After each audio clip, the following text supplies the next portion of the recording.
So, I'm Eleftheria. I'm coming from Greece, and today we will talk about UX, UI, why you should care as a developer. And I hope that I will give you a lot of ideas on how you can improve your product.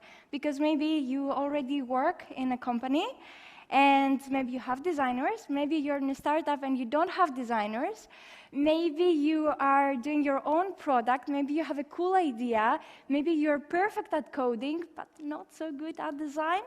So we will take care of that, and it's not only design, but it's UX as well. We should start from UX, then go to design, and then go to coding. Whereas most of us are just coding. Yes, coding is fun, but it's not only that. All right, so you can find me on my social media. I'm very active on Twitter. And if you have any questions, again, feel free to use Twitter, email, whatever. I will gladly help you, or at least try to answer all of your questions. And OK, we will talk about UX. When I say UX, I mean user experience. And when I say UI, I mean user interface. We will talk about heuristics, what are they, why they are useful, and we will see a lot of practical tips. And then we will continue with some quick, again, tips and tricks about UX and about UI. It's going to be fun, I promise. Let's get started. So we will start with UX. And although there is a notion of content out there about what UX is and about what UI is, I'm afraid that most of this content is doing poor job, and I will explain myself. Most of this content and most of the writers who write these articles, they are usually thinking only about the perspective of the user. But here, we are not only users, we are developers and designers as well. Or we are developers, but we are trying to do some design job as well. So we will explain what UX is and UI in the perspective of the user, but also the developer and designer. OK, let's start. We will start from the user because I think it's a little bit easier. So from the perspective of the user, user interface is what a user interacts with a product and what taps or clicks on, and the whole experience is localized externally in a device so we can see what's going on. Whereas on the other hand, we have the user experience, where here is what he or she feels when they are using our product.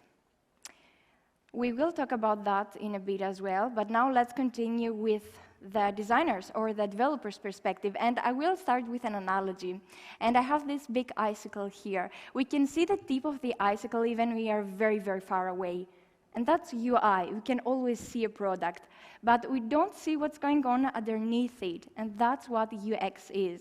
So from one hand, UI is what we see, but UX is what we see alongside with what we don't see, and everything that holds everything together. And what is UX really? Well, UX is all about ease and satisfaction. We want our product to give satisfaction to the user. That's the goal. And it can be both subjective and objective. Does the user actually accomplish what they want to do? And are they cracking a smile when they are using our product? Or if they're like that, maybe they don't like our products. Why? What's going on? How we can improve that? These are some questions that we will try to answer in this session. And I have an example here as well. Let's talk about a riding-sharing app. We all have used them. Now, would you prefer a riding-sharing app that doesn't allow you to save your favorite destinations, doesn't show in real time where you are, your driver is, it doesn't let you to pick up your friends? Or would you prefer another app that it lets you pay however you want, it saves your favorite destinations, it shows everything in real time? And I'm pretty sure that in this example, everyone can answer it. But let's also take a moment to think about our product. Because we have our product, because we are the developers, the designers, the users, we think that everything is fine and we can do everything very, very quickly. We don't see these little hitches or, I don't know, misclicks. But give your product to a user, not your mom, not your best friend, not your partner, just to a user, maybe your ex-partner, that would be a better choice, and they can test your product. Will they be able to do the same things as you do quickly? Because you're doing them quickly. Will they find everything easy and with satisfaction? That's the question. And again, we will try to answer that in a bit, but also I will show you ways to improve your product. So UX, it's important because at its core, it's all about people. It's always people and then technology. And in the end, if people are happy, then your manager is going to be happy, more money, and you know the drill. Okay, so now let's answer one more question. What does a UX designer do? Well, that's not a simple question, because a UX designer does a lot of things, and I will start with a quick history lesson. Yeah, probably you didn't expect that. It's going to be quick, I promise. So we will start with this gentleman, with Don Norman. He is the pioneer of UX. He started as an engineer at Apple, and then he continued. He did a psychology degree, like a master's in psychology, sorry. And he's considered the pioneer of UX because he was the first one who really observed how people interact with a product, with tech products specifically. He was the first one that did that. And before him, of course, people, they were using products, but they were not so easy to be used. And that's something that makes him the father of it. Okay, so he's written a lot of books. This one is one of the most well-known books. And side note, you can find it also for free. Okay. Yeah, you don't have to be a developer or a designer in order to understand it. It's really simple, and I would suggest you to just take a look at it. It's an easy-to-read book, and you will learn a lot of things. Okay, that's it. And now let's go back to our original question, which was, what does a UX designer do? Well, I have here this pyramid, and we will start from bottom to top. So UX designer will do user research and analysis, content strategy, information architecture, some design and stuff like that, but we will see the top two layers on the designer. So let's focus on the three last layers from the bottom to top. And I will start from the last one, which is user research and analysis. So in this layer, the user experience person will have to do things such as user interviews, user behavior studies, focus groups, surveys, and when they are done, he will continue with creating user personas, user stories, empathy maps, and a lot other stuff. I have not included everything. These are just some of the stuff that we should do. Then we have the content strategy, and here again we have multiple things, such as writing product copy and micro copy, selecting the right wording and tone for the target users, etc., etc. And then in the information architecture, we will have a bunch of things. This is very important because it connects all the work that we did with the work that our designers are going to do. And some of the things that we have in this level are card sorting, sitemaps, wireframes, user flows, and again, a lot more. I'm not going to focus on the top two levels right now. We are going to see them in a bit. Okay, so I hope that by now we have understand what UX is, user experience, right? And we are ready to continue with UI. Okay, UI stands for user interface, as we've already discussed. When you hear the term UI, I'm pretty sure, and let me know if I'm wrong, that you think about colors, maybe icons, and what else? Maybe buttons? Am I right? Like UI design is buttons, colors, and maybe typography. No, I'm here to say that it's not only that. We have a lot more things in the UI, and it can be, for example, audible. We have these little machines that we can speak or shout to them, and they will give us a lot of information. Well, this is UI as well. You don't have colors here, you don't have images, you don't have text here, it's just an audible. And let's go a little bit to the past, something that all of you, I'm pretty sure you have used. This is also a textual kind of UI, and here again, you don't have fancy typography, you don't have fancy images, but it's still design, it's still UI design. I'm not saying it's perfect, but I'm saying that it's UI as well. So when you hear this term, just don't focus only on colors and buttons, because it's more than that. And I will try to prove that as well. Let's answer the same question. What does a UI designer do? Again, we have the same pyramid, but this time we will focus on the top two layer fields. So we have the interaction design, and yes, here we will have things such as images and colors and buttons and stuff like that, but it's not only that. Our designer has to know things such as typography, color theory, iconography, illustrations, visual design, and again, a lot more. It's a very complicated job because the person has to know a lot of stuff. And on the other hand, we have the visual design. Here the focus is on possible variations of a screen and how it will respond to users' input. And a designer has to focus on applying design patterns effectively, create component libraries, and more stuff. Okay, I hope that by now you have understood what UX is, what UI is, and how they are connected. User experience includes user interface from the perspective of the developer or the designer. We cannot have user interface without UX. So a lot of times we will see in job applications that they will ask for a UI designer. But the problem is that they won't have a UXer. So how can you do the UI job when there is no UX? UX is all about the research. And first, we should have the research, so then we are able to continue with the design and then the code. What we see a lot of times is that we have the code, and the code. No research, no design, just code, code, code. We are trying to change that, and I hope that with these tips, I'm helping you a bit to change that as well. Okay. About heuristics, now you will see the things that I was saying, that I will give you some tips. What is heuristics? Heuristics is making informations with the things that you already have.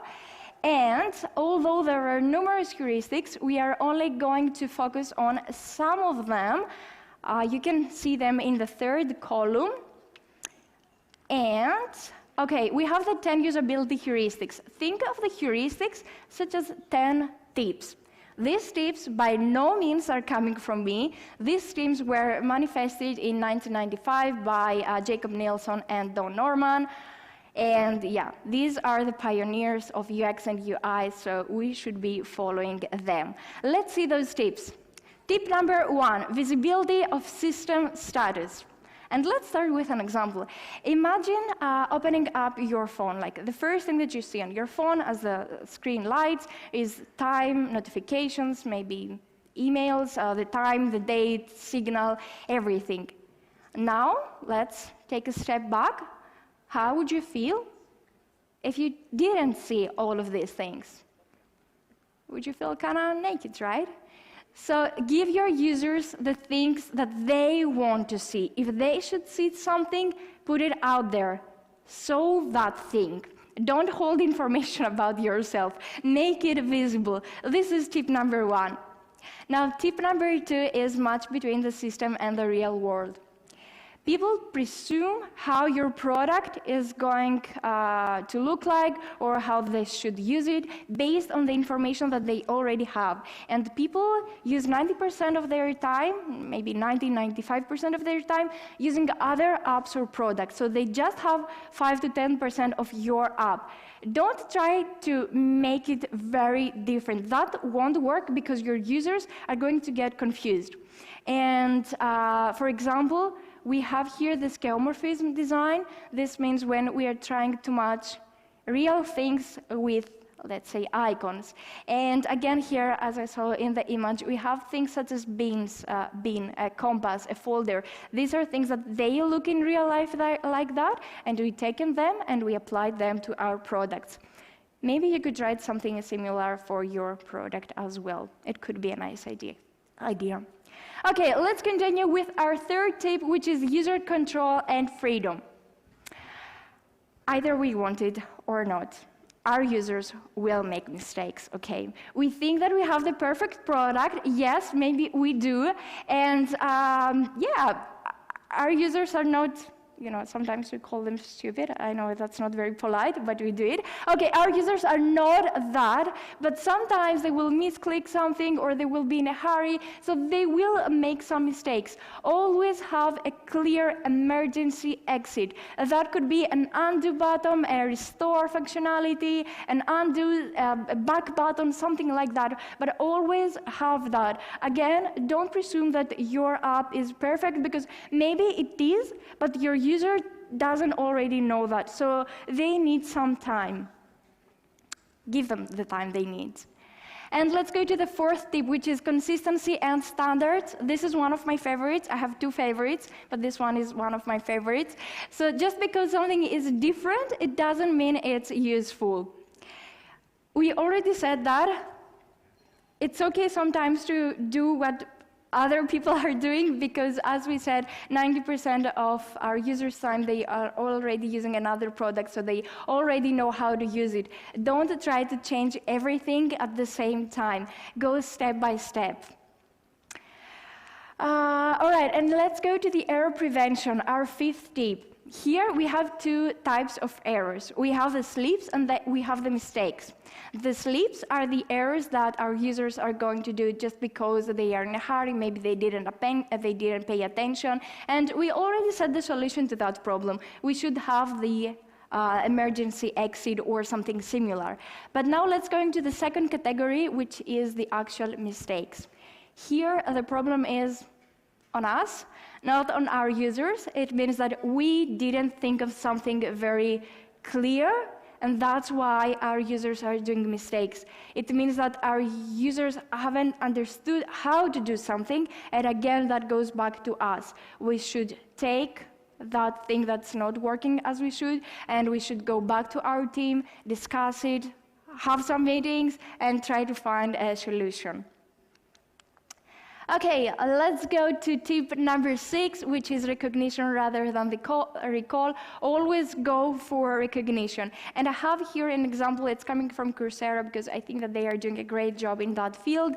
It means that you should always give some cues to your user about what they should type, or if they are searching something, I mean what they should type, or give them some images or some hints about what they are searching. Never let them recall. So never let them think of something. This is also a book, again, from Don Norman, Don't Make Me Think, but it's true. You shouldn't put your users to think. Everything should come natural for them, and that's a very big tip.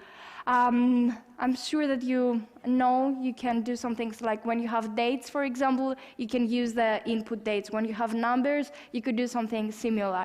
Always go for that, because our users shouldn't really think. That's easier for them, and it's easier for us.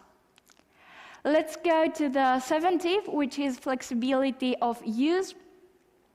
In your product, you will have at least 2 kinds of users. You will have the first-time users, which are the person that are going to be using your product for the very first time, but you also have the power users. These are people that they will know your product perfectly. You should strive to have something for all those people. If it's their first time, they're probably need some help, maybe some tips, maybe they will do things slowly. But if they are power users, maybe they want shortcuts, they want accessibility, they want, I don't know, this kind of things. And yeah, try to have something for everyone, and of course everyone in the middle as well. And you could test that again by giving your product to someone that doesn't really know it, maybe a friend of yours, someone else, and the same product, give it to a team member. Your team member will want to do things fast, and we get that, but someone who is their first time, they will do things slowly.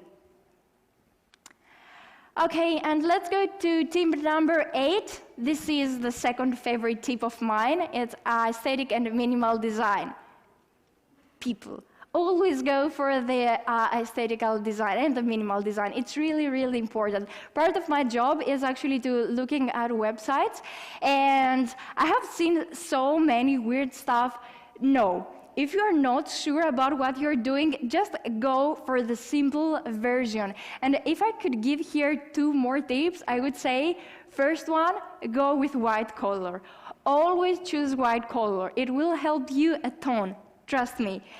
If you're good with colors, okay, put some other stuff, but as I said, I've seen quite a few things, and they usually mix everything together, and no. Okay, tip number 2 would be to make your font size bigger. Okay, not all of us are young, not all of us have perfect eyes, so we can't really see things clear. And I have noticed that when we give websites to people that maybe they are in their 50s, in their 60s, and they really have a problem. They can't read, and they always want to glare things. So try to have a bigger font size. It's okay, you can do that. It's not hard.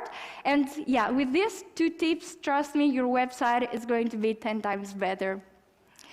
Okay, let's continue with our next tip number 9, which is help users recognize, diagnose, and recover from errors. We talked about errors, and we already gave some solutions, but I would say that, of course, you should always try not to have errors, but because you will have them, at least try to show something useful to your user. If you have an error like 20, no one will understand it. Even if they are developers, they're not going to get it. So always try to have something in order to help them. If they are trying, for example, to upload an image and your system doesn't take PNG images, okay, in your message you could mention, we don't take PNGs, go for something else, and mention what you can accept, or something similar. Again, there are a lot of solutions. And let's go with tip number 10, our last one, which is help and documentation.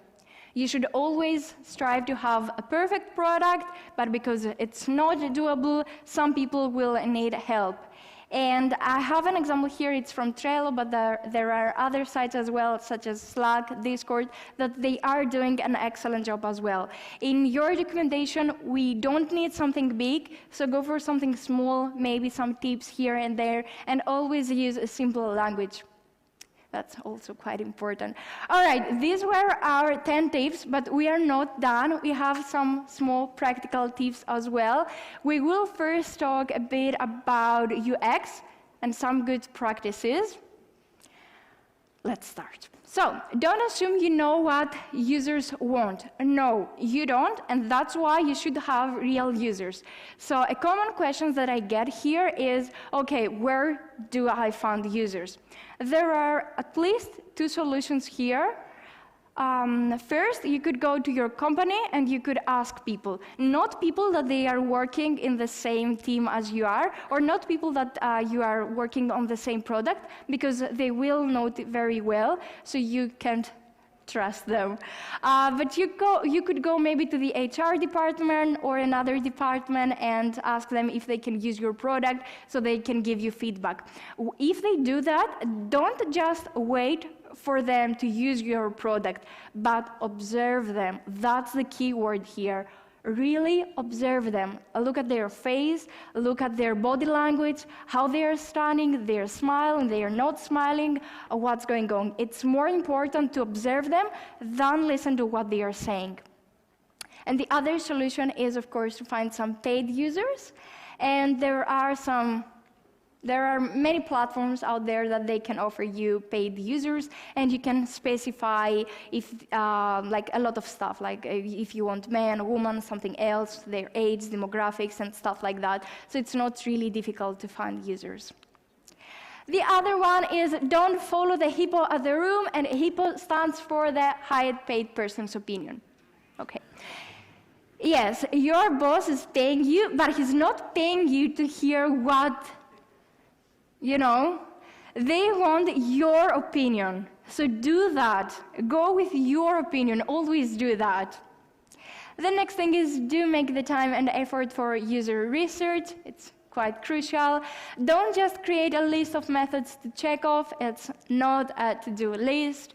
Don't prototype too soon, even if you plan to test it. Always take your time, research, do all those steps that we mentioned, and do focus on what people do rather than what they say. This is the key word that we mentioned.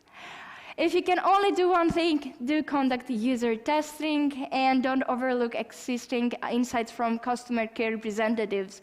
If you have a support system, if you have customer care representatives, always check that. And it might be a bit hard, it depends on which department are you, but very recently I had the opportunity to check our support system, and I saw so many things that I didn't expect it. People were asking about stuff, or they said, okay, this is a bug, you should fix that. But for us, for the developers, or for the people who knew the system, we didn't thought that could be, a bug. We thought this is a classic one. Okay, but if you have the opportunity to see the support system, really go for that. Do collaborate. You're not alone. And do find someone qualified to do your research or become one by yourself. And I hope that with this tip, I help you a bit in this direction. Okay, let's go to the last part. It's going to be a quick one, I promise. So some tips about UI designers. I will show you 2 columns, and you can pick the one that you think you are or you should be, okay? Let's pass that. The designer's mindset. So the good designers listens to everyone from decision makers, team members, and stakeholders, whereas the bad one judges and suggests solutions all the time. Pick a side. The good one questions the status quo and digs deep to find out real problems and needs, whereas the bad one follows the rule, we've always done it that way. The good one takes time to ask about what is missing, is always uncertain about his understandings and designs, whereas the bad one follows his assumptions and is always certain about his work. The good one loves to be wrong and seeks feedback, whereas the bad one loves to be always right and seeks praise. The good one leads, the bad one follows. Pick your side. Thank you very much. Thank you very much.